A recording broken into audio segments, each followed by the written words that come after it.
pretty excited to be talking with Trey right now. I mean, it's been a journey of mine.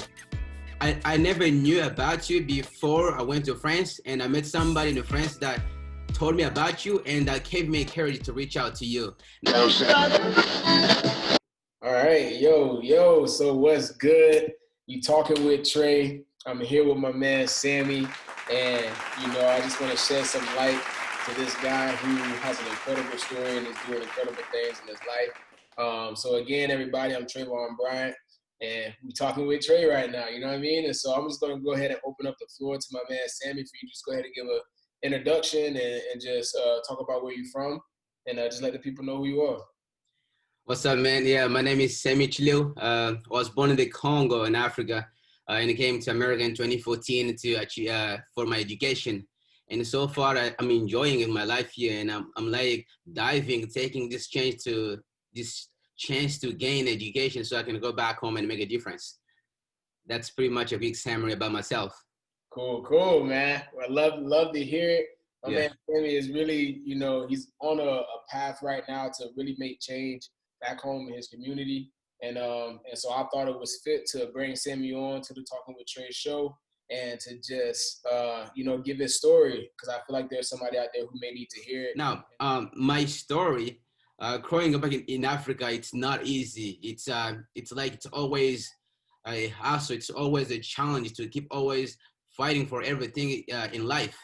And part of those challenges like established me to become a better person that I am today. And the people around me like pushes me hard, like to always act like and take chances to achieve what you need in life. And growing up had no water, less food, uh, no road, actually no government support was always like a challenge for me. But luckily I found a chance to come to America. And since I've been here, the life that I have here have changed me in a way that I have to go back home and do something different to make a change in my home country, in my home nation. And that's like starting with building water and growing up not having clean water. It's challenging. A lot of people waste their time to walk 16 kilometers to go fetch 20 liters of water, and those times they can use it to go to school or to build a business where they can make money. But because we don't have water, people still suffering because of that, and that's a pain. Definitely. Yeah. Definitely. And so thank you for sharing that. First of all, man, that's definitely powerful. And just for, those of you that are watching, Sammy and I also had a similar experience, where it came to sports and wanted to be professionals and stuff, and we suffered a severe injury, that kind of changed our paths. So Sammy, if you could talk about that a little bit as well, about, your journey with soccer as well. Yeah, I mean, when I came to America, like I had this mentality of like playing soccer, hopefully to become a professional soccer player. But on my senior year in high school, I got hurt, and that at that time, like my intensity of playing soccer like went down. I used to view soccer as my girlfriend, but now it's like I don't even have that passion like to be playing soccer anymore. So in my mind, I keep fighting either to keep playing soccer or find something else, and I keep pushing it hard. And then it came to a point where I have to realize myself that this is just me fighting against myself. I'm not fighting against anything. I'm just fighting with myself. And back in 2014, when I came to America, I used to write like simple things, just write to improve my English. And through writing, now I can speak English. And now I've been writing for a while. So once I got hurt in soccer, I changed my passion and my courage to move to start writing. I put a lot of time in writing. And since then I've been writing, like I've written about 7 books, which I haven't published any one of them yet. And one of them is coming out this October 3rd, which I'm excited about. So like, I can't wait, man. Cool. So that's awesome, man. So, I mean, now I just got a couple of questions to ask you. So, I know earlier you were talking about, not having a lack of water, and I remember in our conversation before, you said that, there was a person or a mentor who you were connected with back home in Africa, and he opened up your eyes with the statement saying that water was not the only option or not the only, obstacle Yeah. in your life or in everybody's life who was dealing with that. And so like, I just want to know like what did he mean by water's not the only obstacle, and how did that statement he made, like how did that impact your life? Like what did that open up your eyes to? Yeah, I mean, throughout history, my village, like I've never had water, clean water for a while. They always have to walk like 16 kilometers to to go to the river to fetch water, and that water is dirty. And people kept complaining, people kept wasting the time on focusing to solve this one issue when there were so many challenges, so many obstacles that my village was facing. And when I met this guy in 2010, I believe, it changed my life. He gave me a new perspective. Like he says, water was not the only obstacle that my village was facing. There were lack of food, lack of sports, lack of education, good education. None of these were, and not the government, but like the tribal leaders were corrupt. And these are challenges that my village, people from my village were facing. And once he says that water was not the only obstacles, it gave a relief to me. Like I had to find now a new way to overcome all the obstacles and how to work with him. And I don't know if there was not for him, I would still stuck in the old history of Right. my family and my village. But his statement like motivates me like to find a new way to overcome obstacles. And now I am in America because of that statement. Like if it was not for him, I was still fighting, trying to find clean water. Definitely. And Yeah, I think that's powerful, man, because it's like, water is a necessity. Like we need that to survive. So it's like, yeah, how can you not think that that isn't the only or the biggest, problem? But it's just like when you share that with me, yeah, and that kind of enlightened me to realize, like we focus on one problem when there's many problems. You know what I mean? And so it's like yeah.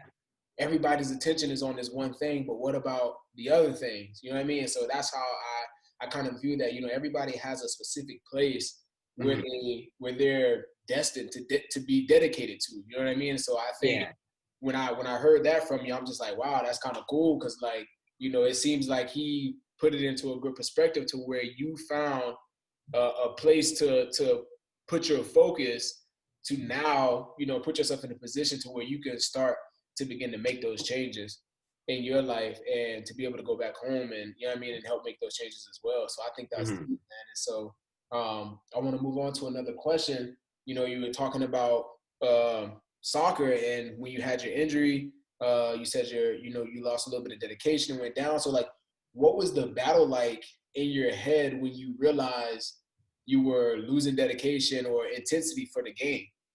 yeah. I mean, it's always harder to rise up after you fall. Uh-huh. But for me, it was a time for me to look at a different path. Yeah. I mean, people might say that I failed to become a professional soccer player, but I found a new passion. Yeah. And that new passion is like my new destiny. And I can still make difference, still make a change like in the world through writing. And as I said earlier, I used to write to improve my English. Yeah. And now writing, I like as the time goes on, I love writing now. And now it became like a new passion to feel like part of me that was missing after I started playing soccer. Like is like if you love something really hard like me, I loved soccer. Soccer was my everything. Right. So after I got hurt, like there was something part of me missing, and writing filled that wall in me. It filled that place that was missing, and and as far as the battles goes, it felt like I was just fighting against myself. Right. It was a time for me to like to look at a new option for a change. It's like I felt like I was overlooking the simple things that could become like a major potential solution that can change my life, or turn my life around. Uh-huh. And writing was that simple thing that changed my life. And that's crazy, man, because it's like I was actually just writing a piece, a blog about, Yeah, and the title of it was, finding your purpose through your misery. And yeah, so it's like just like how you said, like, soccer was your everything. And same thing for me, like football was my everything. Like yeah. I thought I was destined to make it, to the pros. And it's Hmm. like through having experiencing that injury and having to go through the recovery process, when Yeah, I thought that I failed, I yeah, was actually succeeding because I was actually on the right path in order to find my true calling, you know what I mean, as a mhm, motivational speaker, as an inspirer, or whatever it is. And I feel like you just did the same thing, you know what I mean? Like you went and found your new passion, which was writing. And so mhm. like, and then going off of that, like, can you talk about the process of using writing to improve your English to it turning into a passion and Yeah, possibly your purpose in life? Because it's like you say you took up writing in order to help improve your English, but now yeah, you're loving writing, you know what I mean? And you got a yeah, book coming out in October. Like you probably never thought about that, or that, you know what I mean? That probably wasn't a goal from the yeah. start for you. So it's just like, can you talk about how you found that, how you were even able to be in that space to find writing Yeah. to be a passion or a purpose, you know what I mean? When you just used it in order to better your English. Yeah, I'm glad you asked that question. I mean, it's like it's a long process, like of different steps. Like as a foreigner in America, this is a new land, a new place for me. Like Mm-hmm. English is not my first language; it's my fifth. So like moving to America with no knowledge of English, just knowing how to say hi and I'm good. That's pretty much the best English that I knew. Right. But so I had to find a way to know the vocab and English pronunciation. It's really hard. But I started just writing down whatever I knew and repeating to myself. And it became like a norms for me. Like after I was done with school, I often stayed with my professor, like to improve the language. And he always gave me like exercises of writing things down. Right. And through that process, I started enjoying it. I mean, at first it was not something that someone like me from Africa would sit down to write, but I enjoyed it. And I started writing like short stories of back home, like all the struggles that I faced back home. Start to write it down, so I may try to forget it or try Mm-hmm. to find a way to overcome like the past and just live in the present. But as the time goes by, I'm like, why not combine this into books? And once that idea came to mind, I started pitching of different ways of how to combine all those struggles, those pain that I've been through, to turn it into a book. Right. And my book right now, I'm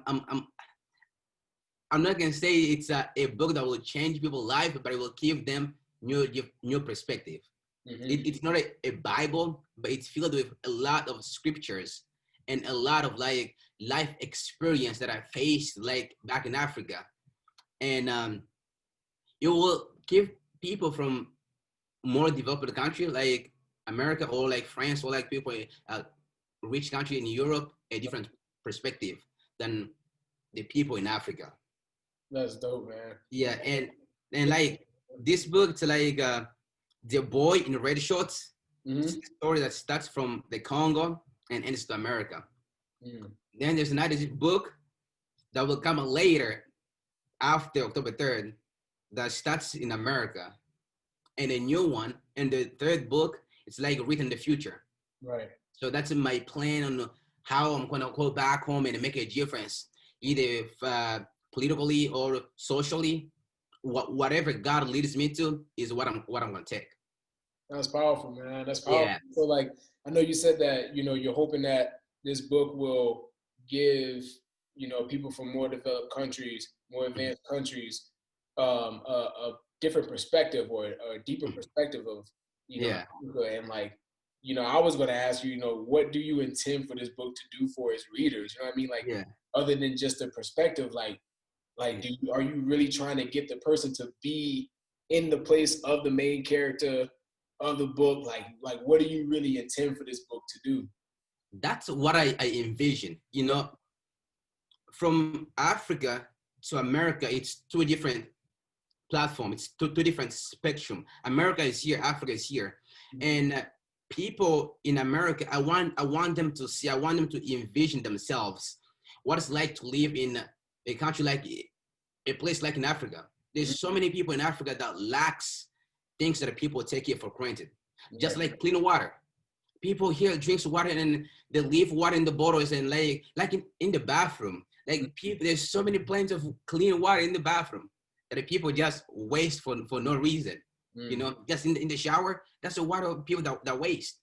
And back home, like we have to wait for the rain to rain so you can collect the water in the ground and use that water to drink. Mm-hmm. So like that's like what I want them to envision, what it's like to live in Right. that place. And Right. hopefully with this with different examples that I provided in the book, it will help them to be thankful Yep. and realize that what we take for granted, they are very useful in a different place. And to people from my background, the Congo or the in Africa in general, I want them to never give up. You know, Right. no matter what we are facing in life, there will always be obstacles around us. There will always be challenges around us that will try to prevent us from achieving what we're going to achieve. Right. Just one example that I provided in that book, when I was about to go to America, to come to America, I was in the capital city in Kinshasa. Um, the day before my flight was planned, Mm-hmm. the people from DGM, which is the direction of immigration in the Congo, Yep. called the guy who was in charge of me to come with me to America, that Sammy is not going to America. Mm-hmm. Why? Because someone from my village called them that Sammy has a father. So this paperwork, they're fake.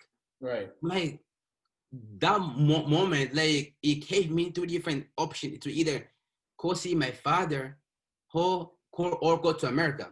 But Right. it's been like 15 years, 15 to 14 to 15 years since I never seen my father. Mm. You know, I was just a child, you know, so I had to make a decision. And I realized that there were so many times that I wanted to see him so bad and I could not. I would come out to my grandma and my grandma kept telling me, Sammy, like, you may not have a father here on earth, but you have a father above, you know, a father who is watching over you, Right. a father who is protecting you, a father who is guiding you. And that's the father you should envision every single time. And at that moment in Kinshasa, that's what I envision. Mm-hmm. I mean, this was my only chance to change my life. Right. I should not um, say no to it to go back see my father, who I haven't seen in 14 years, 14 to 15 years. So I took a chance to come to America, and now I'm here. Maybe that person, if he is really my father, I hope wanted to go see him. And if it was not, I don't really know. But I hope that those type of examples or those type of um, strategies that I use in my book will help people in a less developed country Mm-hmm. to never give up, to keep fighting, to put their mind focused on the goal and prevent all this distraction around them Right. from disturbing their focus. Right. So that's what I envision. That's awesome, man. And like, Yeah, I even just think about that moment that you just explained of being a child and, you know, being at the airport, getting ready to load the plane to fly to America, and then them telling yeah, you that, you know, your father is actually looking for you. You haven't seen him for 14 to 15 years. And like, as a child, you know, any child will go running yeah. to go see their father. So like, I'm wondering, what is it that kept you so grounded in your decision, and where did you gain that knowledge to know, Yeah. like, you know, I believe that if I continue to push forward and not give up, get on this plane and go to America, that I can make a change one day. Mm-hmm. What do you think grounded you in that knowledge? What did you think, where did you get that strength from to be able to do that, man, as a child? Yeah, I mean, it's a pain that I've been through, all those struggles that I've been through. I've worked so hard to come to America. And even before meeting this man that questioned me about that enlightened me about water is not the only obstacle. I used to be a Boy Scout. and a lot of people my age, we all wanted to go to South Africa for education because Africa was like our American version in Africa. Right. And I never dreamed of coming to America. So once this man came with his project of sending people to America, I dive in. I became cowboy. I became a farmer working in his project. So Right. I did not want all my hard work that I've put in to come to America uh, get lost at the end, you know. Right. And if I say no to going to America and go back home, go back to my village to see my father, Yep. I don't know, man. I would end up back in the Boy Scout or end up becoming a child soldier, which I tell you, being a child soldier in Africa is not a good thing. I mean, it's not a good thing in a way that it messes up your brain. It Mm-hmm. will it will force you to do things that you will regret in the end. Mm. I've seen it several times, and I didn't want to become that person. Exactly, man. Yeah, And that's so crazy, man, because and for y'all that's watching, like, you know, Sammy and I have had plenty of conversations, and that piece of his story is just a small slither of what this man has experienced and what he has overcome and what he's learned. So if you're interested in getting to know more about Samuel, learning more about his story, like, please be on the lookout for his book. What day is it going to drop in October? October 3rd. October Yeah, 3rd. And so, yeah, like, I mean, if y'all, like, please connect, follow him on Instagram, stay connected to him. You know what I mean? Like, yeah, I'm excited for the book. I definitely want a copy once it comes out. I'm yeah, excited to hear about it, man, because I really feel like your story is a story that can really, really impact lives of the young ones that are, you know, experiencing the same thing you're experiencing, or it might just enlighten someone, you know, even if they have no experiences nowhere near as close as you, it might just enlighten them in order to be thankful of the things that they do have. You understand? So, yeah, man, that's great, man. And I'm so thankful to have you on the Talking with Trey show and to be able to do this interview, man. And hopefully we stay connected in the future, most definitely, and continue to build our relationship. yeah, And man, this is awesome, man. I really yeah, appreciate it. yeah, And so that's all the questions that I have for you. Is there anything you want to say, leave the people with? Anything yeah. more? Yeah, I mean, it's a blessing to be here talking with you. I mean, what you're doing right now inspired me. Like, if it did not touch me, I would have not reached out to you. But you inspired me first, and that's a blessing. And I would say, like, all the glory be to God that I get to connect with you. And I hope that one day you'll go to visit Africa, go visit my place, what it is like to live in the area, Right. Yeah. and will help you to collect some stories that you can share with people. You know, Definitely. like, and to the audience, I just want to let them know that to keep fighting, no matter what you're going through, no matter what's facing you, no matter how big the challenge is, keep going.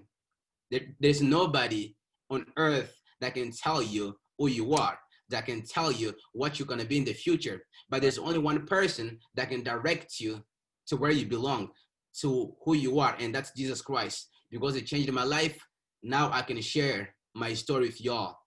Awesome. Peace out, buddy. Yeah. For sure. Hey, Yeah. y'all heard it from Sammy live on the Talking with Trey show. Again, I appreciate you, Sammy. This was dope. This was awesome, man. Yeah.